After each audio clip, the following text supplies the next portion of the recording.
وی که د خلکو په خبرو پسې لاړې وی د کعبې به دې راته وکړي میخانې ته. سلامونه مې در واخلې زما خوږو ملګرو، ستاسو ورور ایاز خان یم او دا وخت سره د خپل زړه یو څو خبرې شریکول غواړم، ځکه زه د عمر په یو داسې سټیج کې یم ګنه چې زما یاران هم ډېر دي، زما دشمنان هم ډېر دي او زما خپې واله خلک هم ډېر دي ګنه. دا د دې خبرې او د دې ویډیو نن مطلب او مقصد زما دا دی چې ما ته پلار یو خبره کوله، وی یازه بچې اوره د هر چا خو منه خپله.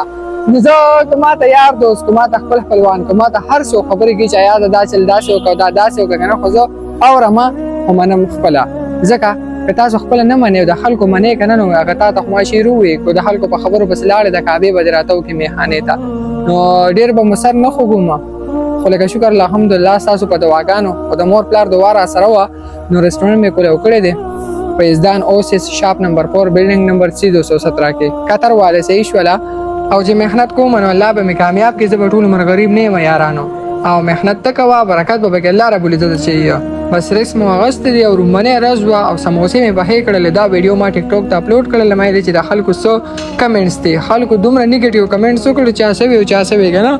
نو مې باچا صاحب دا رسټورنټ دی، دې کې پر 2 روپو سیز هم ملاویږي، د 1 ریال سیز به هم ملاویږي او د 400 ریالو سیز به هم ملاویږي. مې دغه د تاسو سره غم نه صحیح شو. ما پسې د مور او پلار دعاګانې دي، د مشران دعاګانې دي، د یار دوست دعاګانې دي. رئیس مو اغوستې دی، برکت به پکې الله رب العزت اچوي. او بس تاسو هم دعا کوئ او سپیشلی او ان شاء الله بل پسې د زیرو نه ان شاء الله اخیر ته ځو که الله رب العزت منظوري. دا زمونږ هغه سټارټینګ دی. ها او باقي به تاسو څوک وایم ملګري وي چې یاره پوره ویډیو د رسټورنټ اپلوډ کړو. باچا صاحب لږ صبر به کوئ ځکه دلته کې دا مشکلات ډېر زیات دي. کله چې ته خپل نامې ته راوړې نو 15 ورځې صبر به کوې، یو څو ورځې پاتې دي چې کله زموږ نامې ته راوړېږي د هغې نه بعد به ول بیا پېښور پیلس نوم ورکړو او چې ټولې کانې پکې شروع کړو دننه بار هر یو څیز نه بیا د ویډیو کوم او ورته اپلوډ کوم چې ستاسو ورور هم دا کاروبار شروع کړی. صحیح ده. باقي ماشوم دپاره ور یو لایک ورکړئ. صرف فلحال سموسه خوري او داسې سورګې دی که نه چې غږ یې مه کوه. دې ما ته وایي چې مکمل ځای کې د پاکستان غوندې بیا خو مه خوارېږه.